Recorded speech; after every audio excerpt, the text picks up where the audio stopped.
आइए बात करते हैं हम जो questions last years different universities में आए हुए हैं। ये क्वेश्चन हमारा CDLU में 2019 में, 2016 में कुरुक्षेत्र में और 2017 में MDU में आया। तो ये बहुत इंपॉर्टेंट क्वेश्चन है और हमारे कंसेप्ट को भी इंक्लूड करेगा। हमारा क्वेश्चन है, हमें explain briefly Arrhenius, Bronsted Lowry and Lewis concept of acid and bases. जो हमारे एसिड एंड बेसिस को डिफाइन करने के लिए या डिफ्रेंशिएट करने के लिए एसिड एंड बेस में तो इन साइंटिस्ट ने हमें कंसेप्ट दिए थे। अर्हेनियस ने अपना कंसेप्ट दिया था, ब्रोंस्टेड लोरी ने अपना कंसेप्ट दिया था और लुईस ने अपना कंसेप्ट दिया था एसिड एंड बेसिस को डिफ्रेंशिएट करने के लिए। तो सबसे पहले बात करते हैं कि सबसे पहले हम अगर ऊपर से देखें, ऑप्टिमल व्यू लें, तो एसिड वो सब्सटेंस होते हैं जो हमारे लिटमस पेपर को रेड कर देते हैं और बेसिस वो सब्सटेंस होंगे जो हमारे लिटमस पेपर को ब्लू कर देंगे। और जो एसिड होंगे वो टेस्ट में खट्टे होंगे, मीन्स सोर होंगे, और जो बेसिस होंगे वो टेस्ट में कड़वे होंगे, मीन्स बिटर होंगे। तो आइए सबसे पहले हम बात करते हैं, लेकिन समय के साथ साथ हमारे एसिड्स बढ़ते गए और हमें डिफरेंट तरीके मिलते गए उनको एक्सप्लेन करने के, जो इन साइंटिस्ट ने किया। तो सबसे पहले देखते हैं अर्हेनियस ने कैसे एसिड एंड बेसिस को डिफरेंशिएट किया। अकॉर्डिंग टू अर्हेनियस, एसिड वो सब्सटेंस होंगे जो वाटर में डिसोशिएट होके या वाटर के साथ रिएक्ट करके हमें H पॉजिटिव आयन देंगे वाटर में। इसको हम एक एग्जांपल से समझते हैं। HCl हाइड्रोक्लोरिक एसिड, HCl हमारा हाइड्रोक्लोरिक एसिड, जब हम इसको वाटर के साथ रिएक्ट करते हैं, उसमें डिसोशिएट करते हैं, तो हमारा ये H positive plus Cl negative ion में ब्रेक हो जाता है। तो हमें यहां से क्या मिला? H positive ion. तो अर्हेनियस ने HCl को क्या कहा? ये एसिड होगा। आइए देखते हैं अर्हेनियस ने बेसिस को कैसे डिफाइन किया। अर्हेनियस ने कहा कि बेसिस वो सब्सटेंस होंगे जो वाटर के साथ रिएक्ट करके या वाटर में डिसोशिएट होकर हमें OH नेगेटिव आयन देंगे। आइए एक एग्जांपल से समझते हैं। NaOH ये सोडियम हाइड्रोक्साइड है, ये हमारा एसिड होगा या बेस होगा? अर्हेनियस के अकॉर्डिंग जब हम इसको वाटर के साथ रिएक्ट करते हैं तो ये ब्रेक हो जाता है Na पॉजिटिव आयन और OH negative ion, Na positive ion और OH नेगेटिव आयन। तो इसने हमें क्या दिया? OH नेगेटिव आयन दिया। तो अर्हेनियस के according sodium hydroxide NaOH, sodium hydroxide हमारा क्या हुआ? बेस, क्योंकि ये हमें वाटर में OH नेगेटिव आयन दे रहा है या हाइड्रोक्सिल आयन हमें दे रहा है। आइए अब हम देखते हैं अर्हेनियस कंसेप्ट की क्या लिमिटेशन रही। अर्हेनियस ने बताया था कि जो एसिड होंगे वो हाइड्रोजन कंटेन करने चाहिए और जो बेसिस होंगे वो हाइड्रोक्सिल ग्रुप उनके पास होना चाहिए। मींस जो एसिड होंगे वो H पॉजिटिव देने वाले होने चाहिए और बेसिस होंगे वो OH नेगेटिव आयन देने वाले होने चाहिए। बट बहुत सारे सब्सटेंस हैं like NH3 ammonia, BF3 boron trifluoride, CaO calcium oxide, ये एक ऑक्साइड है, एंड कार्बन डाइऑक्साइड। इनके पास ना तो कोई H पॉजिटिव ग्रुप है और ना ही OH नेगेटिव आयन, फिर भी ये एसिड एंड बेसिस है। ये इसकी एक लिमिटेशन रही। आइए देखते हैं अर्हेनियस कंसेप्ट की दूसरी लिमिटेशन क्या रही। अर्हेनियस ने एसिड एंड बेस का बिहेवियर सिर्फ एक्वस सॉल्यूशन में ही बताया, मतलब उसने सिर्फ वाटर में ही बताया कि वाटर में रिएक्ट करने पर या वाटर में डिसोसिएट करने पर एसिड एंड बेसिस का रिएक्शन क्या रहेगा। उसने दूसरे एक्वस मीडियम या दूसरे सॉल्यूशन नहीं लिए, लाइक अल्कोहल। उसने अल्कोहल और ना ही लिक्विड सल्फर डाइऑक्साइड या फिर लिक्विड सल्फर डाइऑक्साइड या फिर लिक्विड अमोनिया उसने बताया ही नहीं कि जब इन सॉल्वेंट में जब हम एसिड एंड बेसिस को डिसोसिएट करेंगे या रिएक्ट करेंगे तो हमारा क्या आउटपुट आएगा। तब हमें H पॉजिटिव या OH नेगेटिव आयन नहीं मिल रहे थे, तो ये इसकी लिमिटेशन रही। तो तीसरी इसकी लिमिटेशन थी जो आयनिक स्पीसीज होती है, जैसे K पॉजिटिव है, पोटेशियम पॉजिटिव है, क्लोरीन नेगेटिव है, ये इसके बारे में उसने बताया ही नहीं कि आयनिक स्पीसीज के बारे में ये एसिड है या बेसिस है। इसके लिमिटेशंस को दूर किया, कुछ लिमिटेशंस को दूर किया ब्रोंस्टेड लोरी कंसेप्ट ने। आइए अब हम उसके बारे में पढ़ेंगे।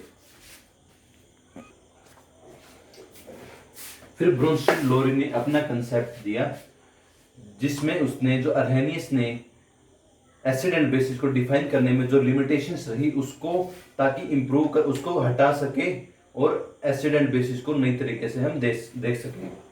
तो ब्रोंस्टेड लोरी ने क्या कहा, एसिड वो सब्सटेंस होंगे जो प्रोटॉन या H पॉजिटिव आयन को डोनेट करेंगे और बेसिस वो सब्सटेंस होंगे जो प्रोटॉन या H पॉजिटिव आयन को एक्सेप्ट करेंगे।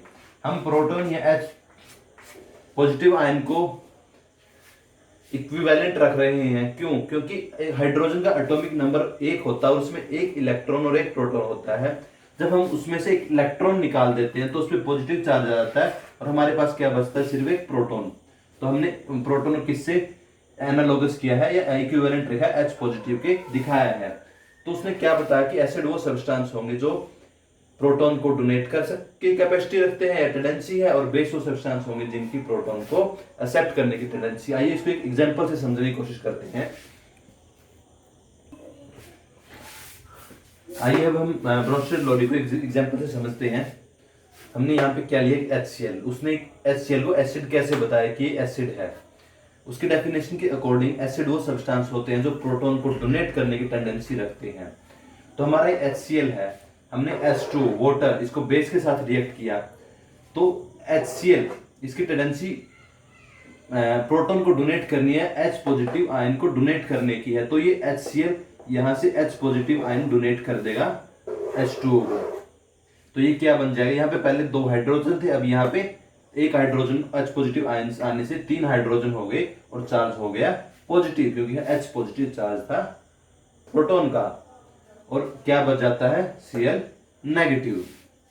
ये यहाँ पे Cl नेगेटिव है, बेस है, शायद रिफ्लेक्शन की वजह से दिख नहीं पा रहा है बट मैं बता रहा हूं इसको, Cl नेगेटिव है, बेस है, और ये क्या मिल रहा है, H3O पॉजिटिव हाइड्रोनियम आयन।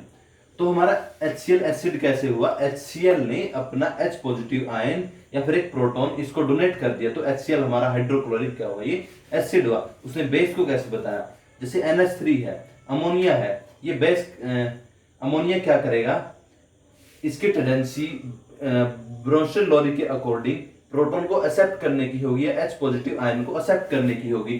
तो ये H2O हमारा यहाँ पे एसिड की तरह रिएक्ट कर रहा है और यहाँ पे बेस की तरह, अभी मैं बताऊंगा क्यों। तो ये अब क्या करेगा, ये बेस और ये एसिड है, ये अपना H पॉजिटिव इसको देगा, तो ये एक H पॉजिटिव लेके यहाँ पे 4 हाइड्रोजन हो जाएंगे, चार्ज होगा पॉजिटिव, और क्या बन जाएगा, और इस पे क्या रह जाएगा, एक H पॉजिटिव आयन देने के बाद OH नेगेटिव, क्योंकि इसने डोनेट किया तो इस पे नेगेटिव चार्ज आया प्रोटॉन को। ठीक है, तो अमोनिया ने क्या किया, NH3 इसने प्रोटॉन को एक्सेप्ट किया और NH4 पॉजिटिव में कन्वर्ट हुआ, तो हमारा ये क्या हुआ, बेस। और ये H2O है, इसने क्या किया, प्रोटॉन को डोनेट किया, तो ये हमारा क्या हुआ, एसिड। इसी प्रकार से हमने देखा कि H2O यहाँ पे बेस की तरह रिएक्ट कर रहा है, यहाँ पे एसिड की तरह। H2O जो हमारा वाटर है वो एक एम्फोटेरिक सब्सटेंस है। जो एम्फोटेरिक सब्सटेंस होते हैं वो एसिड और बेस दोनों की तरह रिएक्ट कर सकते हैं, उन सब्सटेंस को हम एम्फोटेरिक सब्सटेंस कहते हैं। Amphoteric substance. ओके, इसने एक और कॉन्सेप्ट दिया जो है कॉन्जुगेट एसिड और कॉन्जुगेट बेस का। जैसे हमारा HCl है, इसने एसिड है, ये अपना प्रोटॉन डोनेट इसको कर दिया H2O को, तो ये किस में कन्वर्ट हो जाएगा, कॉन्जुगेट बेस में। और जो बेस है ये प्रोटॉन एक्सेप्ट करके किस में कन्वर्ट हो जाएगा, कॉन्जुगेट एसिड में। ऐसे हम इसको एक एग्जांपल से भी समझाएंगे कॉन्जुगेट एसिड और कॉन्जुगेट बेसिस क्या होते हैं। ब्रोंस्टेड लोरी के अकॉर्डिंग हमारा HCl एसिड है, इसने प्रोटॉन एक्सेप्ट किया, किस में बन गया, हाइड्रोनियम आयन में। जब एसिड प्रोटॉन एक्सेप्ट करके किस में कन्वर्ट हो जाएगा, बेस में, तो हम उसको क्या कहेंगे, कॉन्जुगेट एसिड।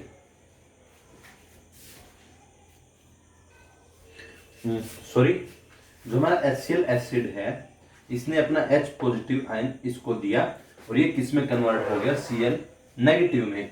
तो हमारा एसिड था, ये किस में कन्वर्ट हो जाता है, बेस में, और इसको ब्रोंस्टेड लोरी ने क्या नाम दिया, कॉन्जुगेट बेस। ये हमारा H2O, ये हमारा क्या था, बेस। इसने प्रोटॉन को एक्सेप्ट किया और ये hydronium ion H3O positive ion अब किस में कन्वर्ट हो गया, ये एसिड में। तो इसको ब्रोंस्टेड लोरी ने क्या नाम दिया, कॉन्जुगेट एसिड। देखिए हमारा HCl, जो हमारा HCl है यहाँ पे ये बेस में कैसे कन्वर्ट हुआ।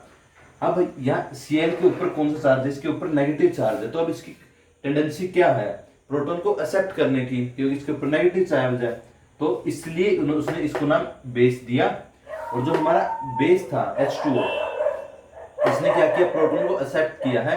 प्रोटॉन को एक्सेप्ट करने के बाद इस पे पॉजिटिव चार्ज आ जाता है, तो अब इसकी टेंडेंसी क्या हो जाती है, प्रोटॉन को डोनेट करने की। तो इसको इसलिए एसिड कहा।